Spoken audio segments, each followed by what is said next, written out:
Mi suegra entró a mi casa con una sonrisa fría y dijo: «Si quieres ver a tu hijo crecer, firma todo a nuestro nombre». Mi esposo se puso a su lado y cerró la puerta con llave. Fue en ese instante que supe que mi propio padre tendría que actuar como si fuera un agente secreto. Nunca imaginé que las personas a las que había acogido en mi hogar, a las que había alimentado y vestido durante años, se convertirían en mis peores enemigos. Lorena, mi suegra, me miraba con esos ojos llenos de codicia, mientras sostenía los documentos de mi herencia familiar. Mi esposo Damián, el hombre con quien había pasado 40 años de mi vida, permanecía inmóvil como un soldado siguiendo órdenes. Y ahí estaba yo, temblando en la sala de mi propia casa, con mi pequeño nieto de apenas 2 años durmiendo en el cuarto de al lado, completamente ajena a que su abuela estaba siendo amenazada. La taza de café que había preparado esa mañana estaba fría sobre la mesa, igual que la relación que había construido durante décadas con esta familia. Sigue mi historia hasta el final y comenta la ciudad desde donde me estás viendo para saber qué tan lejos ha llegado mi relato. Ese día de octubre, cuando el aire frío de la Ciudad de México se colaba por las ventanas, marcó el final de mi vida como la conocía y el comienzo de algo que jamás hubiera imaginado. Pero para entender cómo llegué hasta ese momento de terror en mi propia sala, necesito llevarte años atrás, cuando todo parecía perfecto, cuando yo era solo una mujer enamorada que creía en las promesas y en la bondad de las personas. Me llamo Rosa Elena Mendoza, tengo 67 años y durante la mayor parte de mi vida fui exactamente lo que se esperaba de una mujer de mi generación. Obediente, sacrificada, siempre poniendo a los demás primero. Conocí a Damián cuando tenía 25 años, en una fiesta del barrio de Coyoacán. Era guapo, trabajador, y me prometió una vida llena de amor y respeto. Me casé con él a los 27, dejando atrás una pequeña herencia que mi abuelo me había dejado. 2 propiedades en el centro histórico y una cuenta de ahorros que había crecido con los años.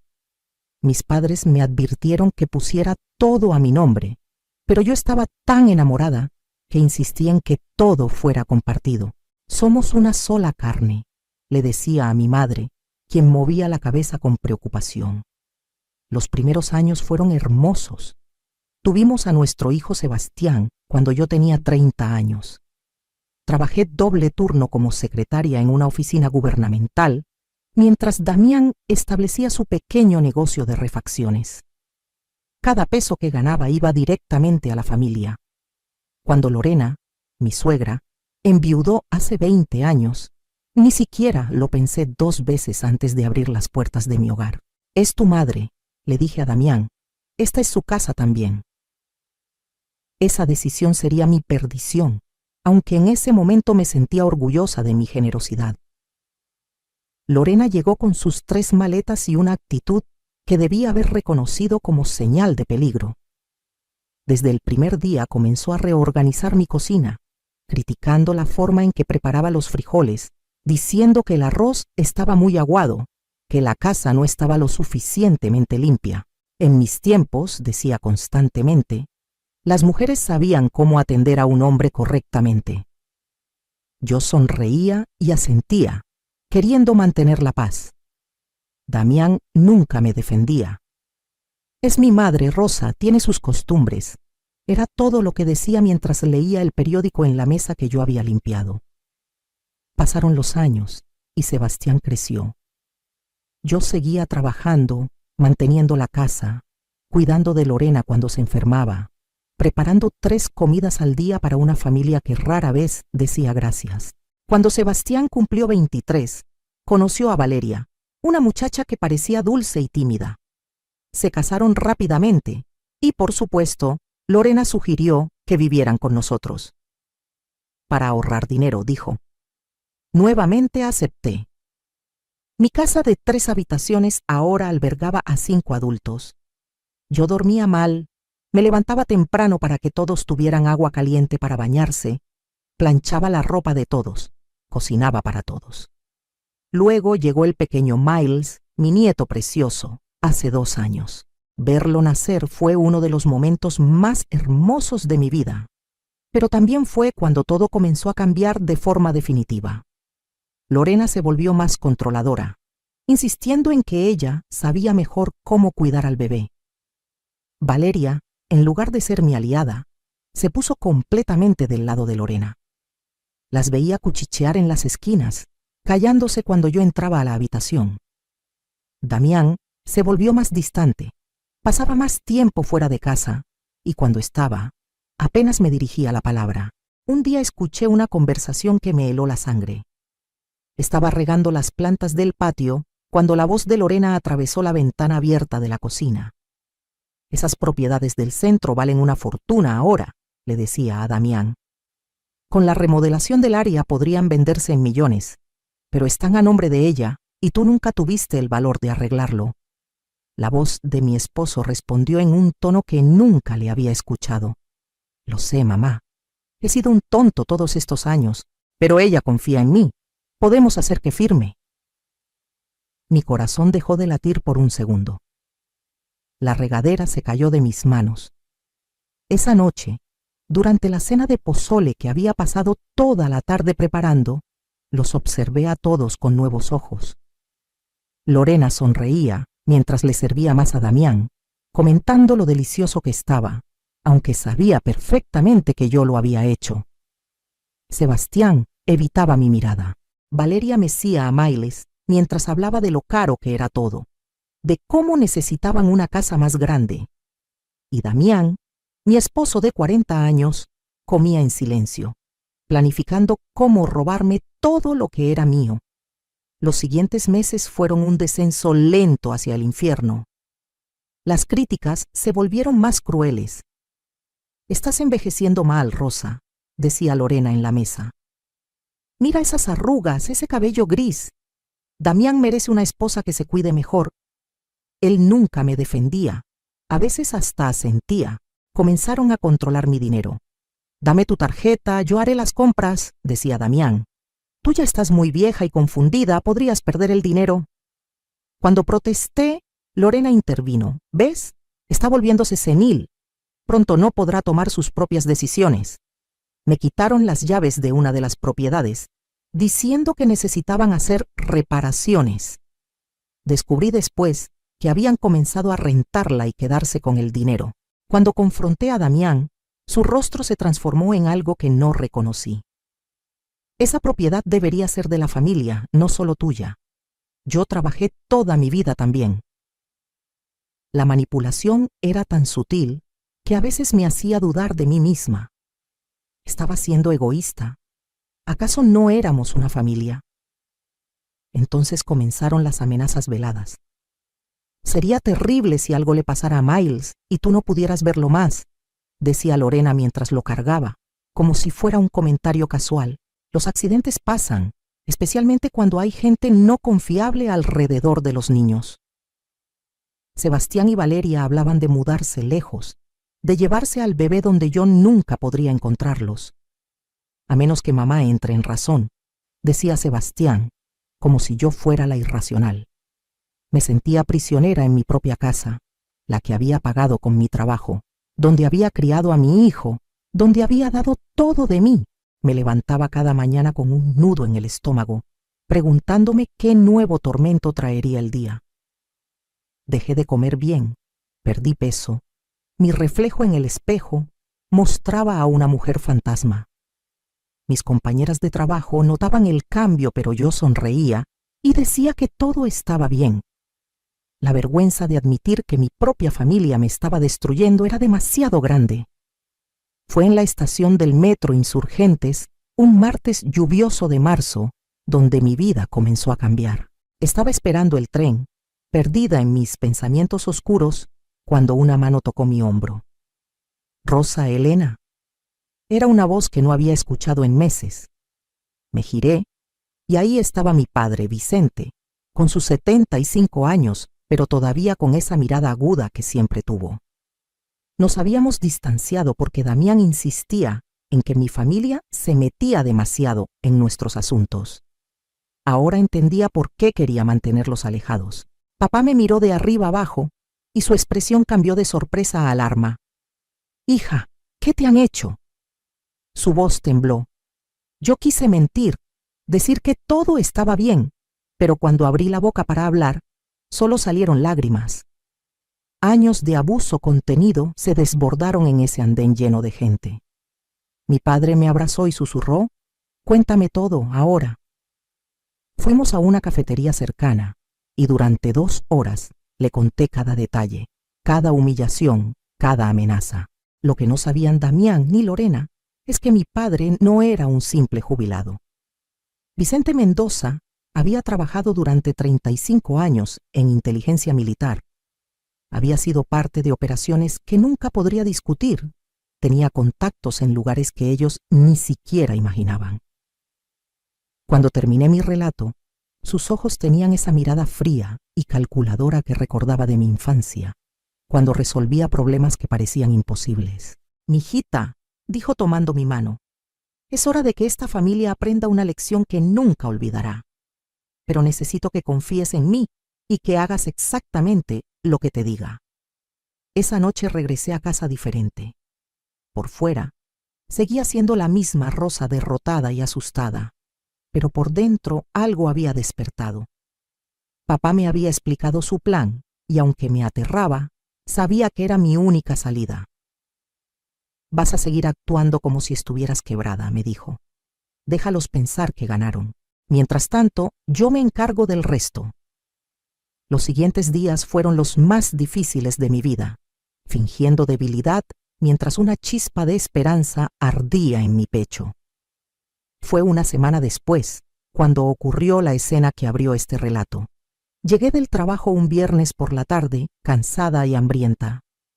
Lorena estaba sentada en mi sala como si fuera una reina en su trono, con Damián a su lado. Sebastián y Valeria estaban también ahí, con Miles dormido en sus brazos. La atmósfera estaba densa, amenazante. «Siéntate, Rosa», ordenó Damián. No era una petición. Me senté en el borde del sofá, el mismo que había elegido y pagado hace 15 años. Lorena puso un folder sobre la mesa de centro. «Hemos sido muy pacientes contigo», comenzó, su voz dulce como veneno. «Pero se nos acabó la paciencia.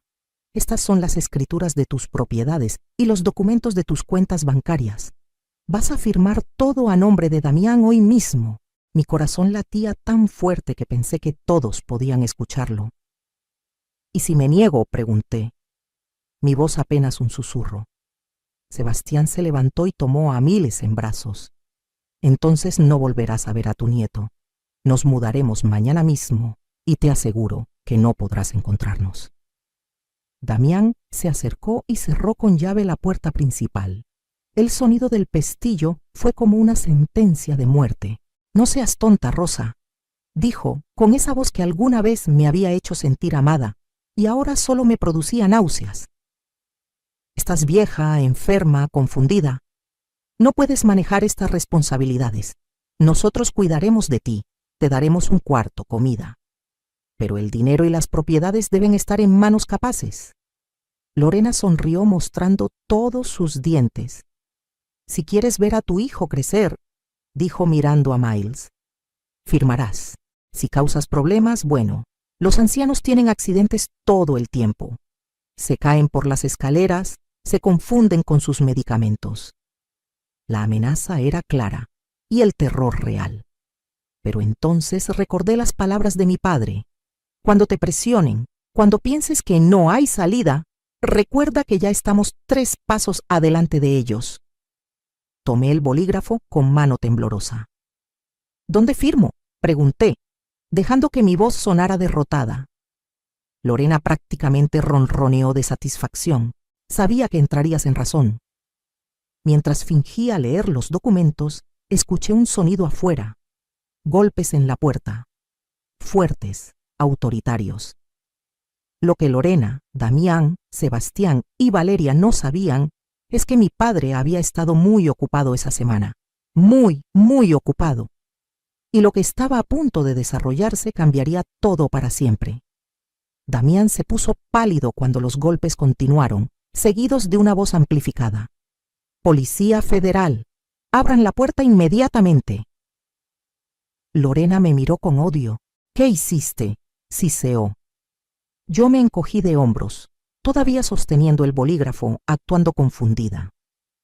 Yo no llamé a nadie, ni siquiera tengo mi celular. Lo cual era verdad, me lo habían quitado hacía semanas. Damián no tuvo opción más que abrir. Entraron 4 oficiales, y detrás de ellos, mi padre Vicente con un hombre en traje que claramente era alguien importante. Señora Rosa Elena Mendoza, dijo uno de los oficiales. ¿Se encuentra bien? Recibimos un reporte de que estaba siendo coaccionada. Lorena se adelantó con su mejor sonrisa manipuladora. Oficial, esto es un malentendido familiar. Mi nuera está un poco confundida últimamente, ya sabe, la edad. El hombre en traje habló entonces, su voz cortante como un cuchillo. Soy el licenciado Ernesto Fuentes, representante legal de la señora Mendoza. Y lo que está ocurriendo aquí no es confusión, es extorsión y amenazas, ambos delitos graves. Mi padre se acercó a mí, su rostro una mezcla de furia contenida y amor protector. Mijita, ya no tienes que fingir. Entonces miré a mi esposo, a mi suegra, a mi hijo, y por primera vez en meses, en años quizás, me permití sentir la rabia que había estado sepultando. Me puse de pie, dejando caer el bolígrafo. ¿Creían que era estúpida?, pregunté, y mi voz sonó más fuerte de lo que había sonado en mucho tiempo. ¿Creían que no me daba cuenta de que me estaban robando, manipulando, amenazando? Lorena trató de interrumpir, pero el licenciado levantó una mano. Señora, le sugiero que permanezca en silencio. Todo lo que diga puede y será usado en su contra. Damián finalmente encontró su voz. Rosa, no seas dramática. Somos tu familia, mi familia, repetí, y la amargura en mi voz era palpable. Mi familia no me amenaza, no me roba, no me hace sentir prisionera en mi propia casa. Sebastián, sosteniendo todavía a Miles, se veía confundido y asustado. Quizás él no entendía completamente en qué se había metido, siguiendo a su abuela y su padre. Mi padre entonces habló, y su voz tenía ese tono oficial que recordaba de cuando yo era niña y lo escuchaba en llamadas importantes. Rosa, cuéntales lo que hemos descubierto esta semana. Yo asentí, disfrutando por primera vez en meses de tener el control. Damián, ¿recuerdas que me dijiste que las propiedades del centro necesitaban reparaciones? Mi padre contrató a un investigador privado. Descubrimos que las has estado rentando por 30,000 pesos mensuales durante los últimos 8 meses. Ni un peso llegó a mí. Damián abrió la boca, pero nada salió. Continué. Lorena, esas joyas que dijiste que te había regalado hace 6 meses, las que supuestamente eran de tu difunta madre, las reconocí en las fotos. Eran mías, las que mi abuela me dejó. Las vendiste en una casa de empeño por 80,000 pesos. El color desapareció del rostro de Lorena. Y Sebastián, mi voz se quebró un poco al dirigirme a mi hijo. Encontraron en tu computadora correos donde planeabas con Valeria vender mi coche, el que está a mi nombre, y quedarse con el dinero para irse de vacaciones a Cancún. El silencio en la sala era ensordecedor. El licenciado Fuentes abrió su portafolio. Tenemos evidencia documentada de fraude, extorsión, apropiación indebida y amenazas. La señora Mendoza tiene derecho de presentar cargos criminales contra todos ustedes. Valeria comenzó a llorar sosteniendo a Miles más fuerte. No sabíamos que era tan grave, sollozó. Lorena dijo que era tu obligación compartir todo, que eras egoísta. Pero hay más, dijo mi padre, y noté un brillo en sus ojos que me hizo sentir curiosidad. Rosa, ¿les has contado sobre tu tía Esperanza? Yo parpadeé confundida. Mi tía Esperanza había muerto hace 6 meses en Guadalajara. Habíamos estado distanciadas durante años por cuestiones familiares tontas. ¿Qué tiene que ver ella?, pregunté. Papá sonrió, y por primera vez en esta pesadilla, yo también sonreí. Tu tía nunca dejó de pensar en ti. Cuando murió, dejó un testamento. Te heredó su hacienda en las afueras de Guadalajara, valuada en 8 millones de pesos, más una cuenta bancaria con otros 2 millones. El mundo se detuvo. 10 millones de pesos. Miré a Damián, a Lorena, a Sebastián, y vi el exacto momento en que se dieron cuenta de lo que habían perdido. Esa información llegó hace 4 meses, continuó papá. Pero como habías dejado de visitarme, el abogado de Esperanza me contactó a mí. Yo me encargué de todo discretamente. Damián, tú y tu madre han estado torturando a Rosa para quitarle propiedades que valen quizás 2 millones, cuando ella ahora posee más de 12 millones que ustedes ni siquiera sabían que existían. La cara de Lorena pasó de blanca a roja a púrpura. Eso es nuestro. Somos su familia. El licenciado Fuentes se rió sin humor. Técnicamente, bajo la ley de separación de bienes, dado que la herencia fue específicamente para la señora Rosa Elena y se obtuvo durante el matrimonio pero como donación directa, pertenece exclusivamente a ella. Ustedes no tienen ningún derecho legal sobre un solo peso. Damián se dejó caer en el sofá, su cara en sus manos. 40 años de matrimonio y en un segundo pude ver sus pensamientos. Había destruido todo por codicia, manipulado por su madre, y ahora lo perdía todo. Aquí está lo que va a pasar, dije, y mi voz era más fuerte ahora, más segura. Damián, vas a salir de esta casa esta noche. Llevarás solo tu ropa personal. El divorcio estará listo la próxima semana y gracias a toda la evidencia que tenemos de tu fraude y abuso, no recibirás nada. Lorena, tienes 24 horas para empacar tus cosas y encontrar otro lugar donde vivir. Si veo tu cara después de mañana a esta hora, presentaré cargos criminales. Sebastián, me giré hacia mi hijo, mi corazón rompiéndose pero mi determinación firme. Tú tienes una opción. Puedes quedarte, pedir perdón, ir a terapia familiar y reconstruir nuestra relación. O puedes irte con tu padre y tu abuela y vivir con las consecuencias de tus acciones. Sebastián miró a Valeria, luego a su abuela, luego a su padre y finalmente a mí. Vi lágrimas en sus ojos. Mamá, yo lo siento tanto. Lorena nos llenó la cabeza de ideas. Dijo que te estabas volviendo senil, que necesitábamos proteger el futuro de Mailes. Yo no quería hacerte daño. Su voz se quebró. No quiero perderte. Valeria asintió llorando. Señora Rosa, lo siento muchísimo. Me dejé manipular, por favor. Denos una oportunidad de arreglarlo. Miré a mi nieto, dormido e inocente en medio de todo este drama, y sentí mi resolución debilitarse ligeramente. Sebastián, Valeria, pueden quedarse, pero bajo condiciones estrictas. Terapia familiar obligatoria, contribución económica a los gastos de la casa y respeto absoluto. Un solo paso en falso y también salen. Ellos asintieron desesperadamente. Lorena explotó. No puedes hacernos esto. Damián, haz algo. Eres el hombre de esta casa. Damián ni siquiera la miró. Estaba derrotado completamente. Uno de los oficiales habló. Señora Mendoza, ¿desea presentar cargos? Miré a estas personas que me habían hecho sufrir tanto. Una parte de mí quería verlos en prisión, pero otra parte, la parte cansada que solo quería paz, negó con la cabeza. No hoy, pero guardaremos toda la evidencia. Si alguna vez vuelven a acercarse a mí, a mi familia, o intentan cualquier tipo de represalia, los documentos van directamente a la fiscalía. El licenciado Fuentes asintió aprobadoramente. Una decisión sabia, Rosa. Misericordia con advertencia. Los oficiales se quedaron mientras Damián empacaba una maleta. Lorena se encerró en su cuarto, su silencio más aterrador que sus gritos. Papá se sentó conmigo en la cocina mientras todo esto sucedía. Estoy orgulloso de ti, mijita, dijo suavemente.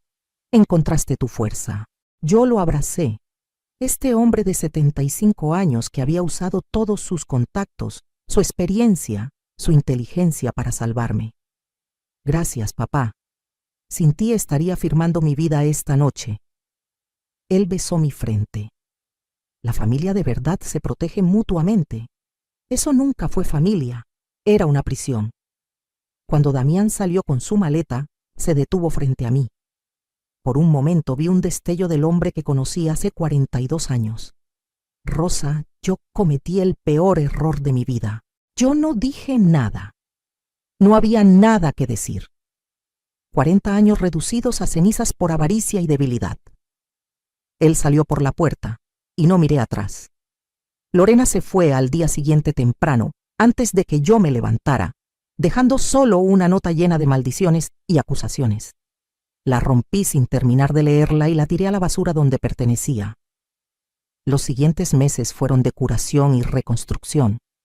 Sebastián y Valeria cumplieron su promesa.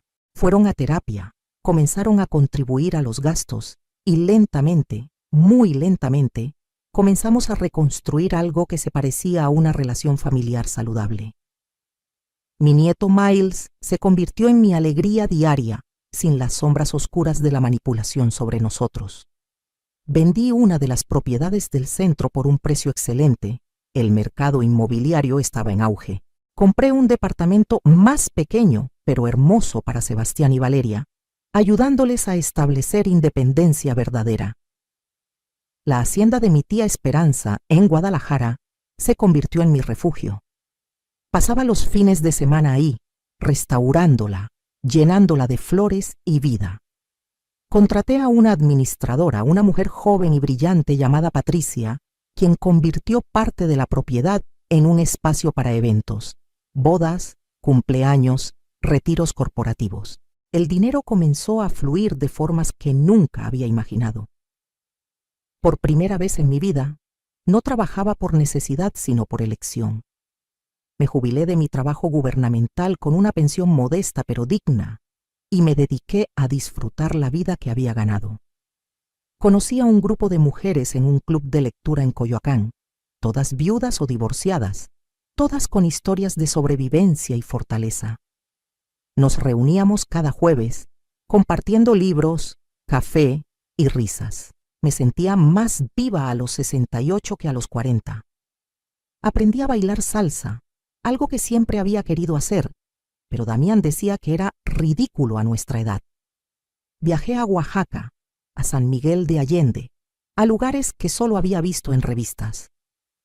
Un día, casi un año después de aquella noche terrible, estaba en un café en La Condesa cuando vi a Damián. Estaba sentado solo, bebiendo café, y se veía mucho más viejo. Me vio y se puso pálido. Dudé, pero entonces mi nueva yo, la Rosa fuerte, decidió acercarme. «Hola, Damián», dije simplemente. Él se puso de pie torpemente. «Rosa, ¿cómo estás?» Nos sentamos incómodamente. Me contó que estaba viviendo con un primo, trabajando medio tiempo en un taller mecánico. Lorena había intentado vivir con él, pero discutían tanto que ella terminó yéndose a vivir con una prima en Puebla. Se veía arrepentido, acabado. «¿Eres feliz?», me preguntó finalmente. Lo pensé honestamente. «Sí», respondí. «Por primera vez en décadas soy genuinamente feliz». Vi dolor en sus ojos, pero también aceptación. «Me alegro», dijo, y sonó sincero. «No merezco tu perdón, lo sé, pero quiero que sepas que lamento cada día lo que hice». Asentí. «Damián, te perdono. No por ti, sino por mí. Porque cargar ese odio solo me lastima a mí».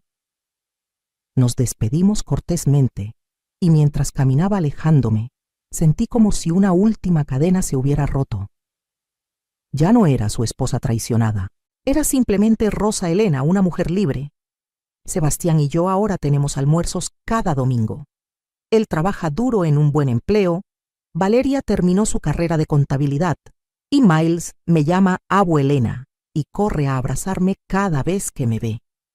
No son perfectos, pero son honestos, y eso es más de lo que puedo decir de antes. Mi padre Vicente, mi héroe de 76 años ahora, viene a la hacienda frecuentemente. Dice que nunca se había sentido tan útil desde que se jubiló. «Salvé a mi hija», dice con orgullo. «Esa es mi mejor operación». He aprendido lecciones que ojalá hubiera aprendido décadas atrás. Aprendí que ser buena no significa ser débil.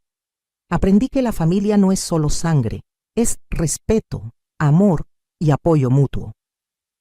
Aprendí que nunca es demasiado tarde para defenderte, para reclamar tu vida, para decir ya basta. Las mujeres de mi generación fuimos enseñadas a aguantar, a sacrificarnos, a poner a todos los demás primero siempre. Pero hay una diferencia entre ser generosa y ser explotada. Ahora doy charlas en centros comunitarios sobre derechos de las mujeres mayores, sobre cómo proteger tus bienes, cómo reconocer abuso financiero y emocional.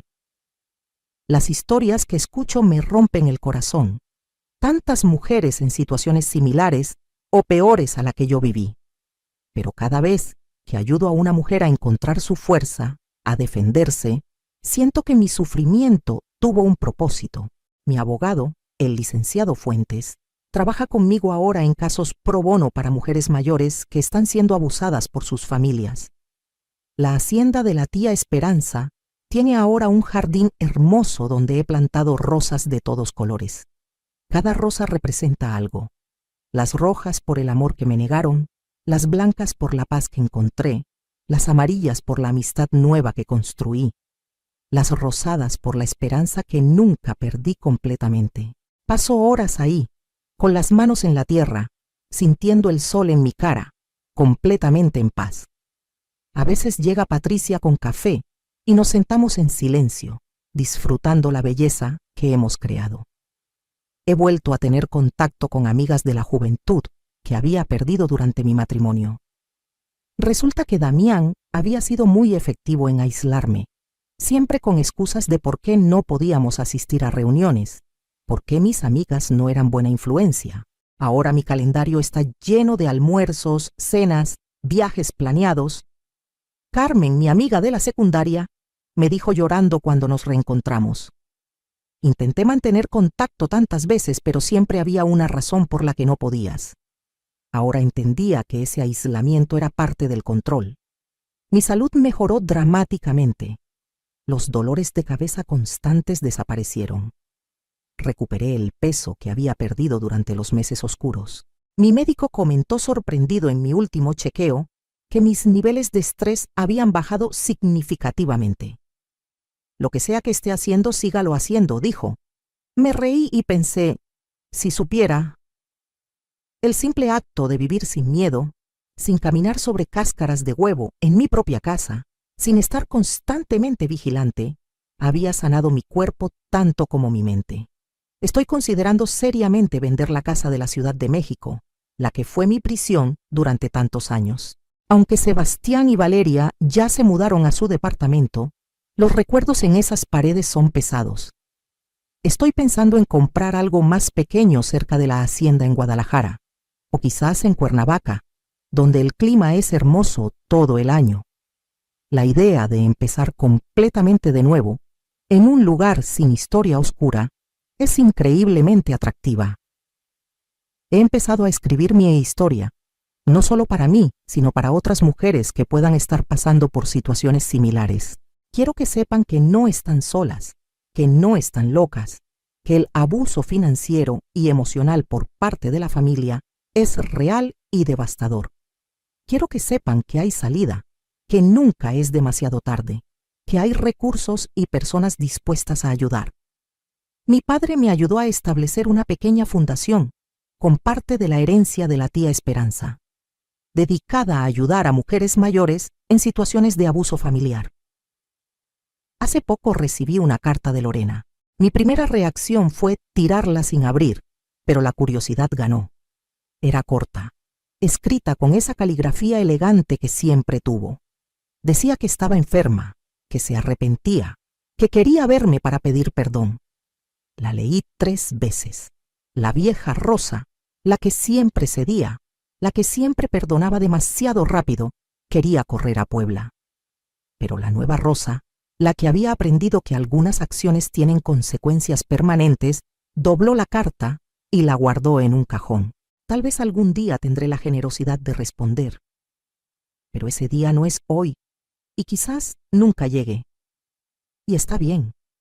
Mi nieto Miles tiene ahora 4 años y es brillante, curioso, amoroso. No tiene memoria de aquellos días oscuros cuando era un bebé, y agradezco a Dios por eso. Le estoy enseñando a hacer tortillas, algo que mi abuela me enseñó a mí. Mientras amasa con sus manitas pequeñas, le cuento historias de mujeres fuertes de nuestra familia. Le hablo de la bisabuela que crió 6 hijos sola, de la tía abuela que fue maestra en tiempos cuando pocas mujeres estudiaban, de su abuela Rosa que aprendió a defenderse cuando parecía imposible.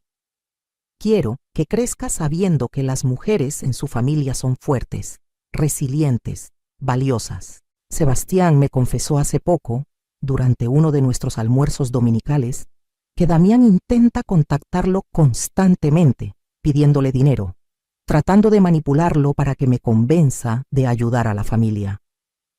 Mi hijo, para su crédito, ha rechazado cada intento. Aprendí mi lección, mamá, me dijo. Casi pierdo lo más importante en mi vida por seguir consejos tóxicos. No volverá a pasar. Esas palabras sanaron algo en mí que no sabía que necesitaba sanar. Mi hijo había estado perdido, pero ahora estaba encontrado. Las mujeres de mi club de lectura se han convertido en mi verdadera familia elegida. Teresa, Margarita, Sofía, Luz, cada una con su propia historia de superación. Celebramos los cumpleaños de todas. Nos apoyamos cuando alguien tiene un mal día. Viajamos juntas. El mes pasado fuimos a Puerto Vallarta. 5 mujeres en sus 60 y 70, riendo en la playa, tomando margaritas, viviendo la vida que nos merecíamos. Una noche, mientras veíamos el atardecer, Margarita dijo: «Pasamos décadas cuidando a todos los demás. Ahora es nuestro tiempo». Brindamos por eso, por nuestro tiempo. He descubierto pasiones que no sabía que tenía. Tomo clases de pintura y resulta que no soy terrible. Mis cuadros adornan las paredes de la hacienda, paisajes torpes pero llenos de color y vida. Aprendí a nadar correctamente a los 68 años, algo que Damián siempre había dicho que era innecesario. Ahora hago 20 vueltas en la alberca de la hacienda cada mañana, sintiendo mi cuerpo fuerte y capaz. Estoy planeando tomar clases de italiano el próximo año, con la idea de viajar a Italia con mis amigas. Financieramente, estoy más segura de lo que jamás estuve. Tengo 3 fuentes de ingresos: mi pensión, los eventos en la hacienda y las rentas de las propiedades que mantuve. Trabajo con una asesora financiera, una mujer joven y competente que me ayuda a invertir sabiamente. Por primera vez en mi vida, no me preocupa el dinero. Puedo ayudar a Sebastián cuando lo necesita sin sentirme explotada. Puedo donarme a causas que me importan. Puedo darme gustos sin culpa. A veces, en las noches tranquilas en la hacienda, reflexiono sobre todo lo que pasó. 40 años de matrimonio reducidos a escombros en una noche. Una familia que pensé que era inquebrantable, revelada como construcción de manipulación y control. Duele todavía, no voy a mentir. Hay días donde la traición me golpea de nuevo con fuerza renovada. Pero esos días son menos frecuentes ahora, y cuando llegan, tengo herramientas para manejarlos. Terapia, amigas, mi padre, mi hijo reformado, mi nieto hermoso, todos me recuerdan por qué valió la pena pelear. La lección más grande que aprendí es esta: tu valor no viene de cuánto aguantas, sino de cuándo decides que ya es suficiente. Durante años creí que ser buena esposa, buena nuera, buena madre, significaba sacrificarme hasta desaparecer. Pero sacrificio sin respeto mutuo no es amor, es explotación. Las mujeres de mi generación, de todas las generaciones, necesitamos desaprender esa lección tóxica. Necesitamos enseñar a nuestras hijas y nietas que el amor propio no es egoísmo, que establecer límites no es crueldad, que defender lo que es tuyo no es avaricia. Si estás escuchando mi historia y reconoces elementos de tu propia vida, por favor, escúchame bien. No estás sola y no es demasiado tarde. No importa tu edad, tu situación, cuánto tiempo has aguantado. Hay ayuda disponible. Hay organizaciones, abogados, trabajadores sociales, refugios. Hay mujeres como yo que han pasado por esto y sobrevivido, que están dispuestas a tender la mano. El primer paso es el más difícil, admitir que lo que estás viviendo no es normal ni aceptable. Pero ese primer paso lleva a un segundo y luego a un tercero. Y antes de que te des cuenta, estás caminando hacia la libertad. Si eres joven y estás comenzando relaciones, por favor protege lo que es tuyo. No hay nada de malo en contratos prenupciales, en mantener cuentas separadas, en asegurar que tus bienes estén protegidos. Eso no significa que no confíes en tu pareja, significa que te amas lo suficiente a ti misma para protegerte.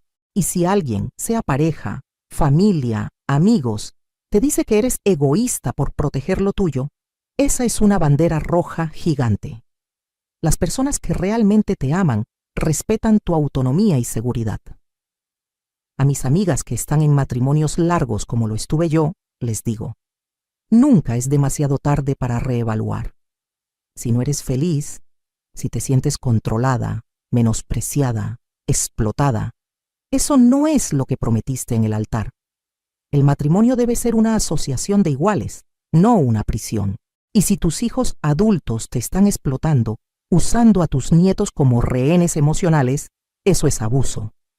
Tú les diste la vida, los criaste, les diste todo.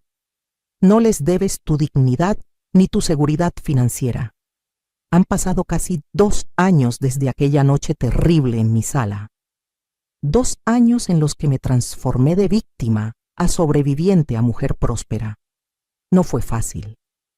Hubo noches de llanto, días de duda, momentos donde quería rendirme, pero cada vez que pensaba en volver a esa vida, en aceptar el abuso por el bien de mantener la familia unida, me recordaba cómo me sentía esa noche con la puerta cerrada con llave, con mi suegra amenazándome, con mi esposo de 40 años traicionándome. Y sabía que nunca, jamás volvería a ese lugar. Mi padre Vicente es mi héroe y mi inspiración. A sus 76 años sigue siendo mi protector, mi consejero, mi ejemplo de lo que un padre, un hombre de verdad, debe ser. Me ha enseñado que la verdadera fortaleza no está en dominar a otros, sino en proteger a los vulnerables. Que la inteligencia se usa para construir, no para destruir. Que la familia real se gana con acciones, no solo con lazos de sangre. Desearía que todas las mujeres tuvieran un padre, un hermano, un amigo así. Alguien dispuesto a pelear por ellas cuando ya no tienen fuerzas para pelear por sí mismas. Ahora, cuando me veo en el espejo, veo a una mujer diferente de la que era hace 2 años. Más delgada sí, pero fuerte. Con canas sí, pero con ojos brillantes llenos de vida. Con arrugas sí, pero también con sonrisas genuinas que las causan. Tengo 68 años y siento como si mi vida verdadera apenas estuviera comenzando. Tengo planes, sueños, metas. Quiero ver a Mayles crecer, graduarse, casarse quizás. Quiero viajar a lugares que solo he visto en fotografías. Quiero escribir un libro completo de mi experiencia. Quiero ayudar a tantas mujeres como pueda a encontrar su fuerza. La hacienda de la tía Esperanza, a quien apenas conocí en vida, pero que en muerte me salvó, es mi legado ahora. He decidido que cuando yo muera, se convertirá en un refugio para mujeres mayores escapando de abuso familiar. Un lugar donde puedan sanar, recuperarse, planear sus próximos pasos, donde puedan sentirse seguras y valoradas. Patricia, mi administradora, está de acuerdo y ayudará a ejecutar esta visión. Así que incluso después de que me vaya, mi historia seguirá ayudando a otras. ¿Qué harías tú en mi lugar? Si tu familia, las personas que deberían amarte y protegerte, se volvieran contra ti por dinero, ¿tendrías la fuerza para defenderte? ¿Para reconstruir tu vida desde cero en tus 60? Espero que nunca tengas que averiguarlo. Pero si lo haces, espero que mi historia te dé esperanza, que te muestre que sobrevivir es posible, que prosperar después de la traición es posible, que nunca, nunca es demasiado tarde para reclamar tu vida. Comenta abajo desde qué ciudad estás escuchando mi historia. Me encantaría saber qué tan lejos ha llegado mi relato. Y si conoces a alguien que esté pasando por algo similar, comparte esta historia. Nunca sabes quién podría necesitar escuchar que hay esperanza, que hay salida, que hay vida después del abuso. Tu comentario, tu compartir, podría salvar a alguien como mi padre me salvó a mí.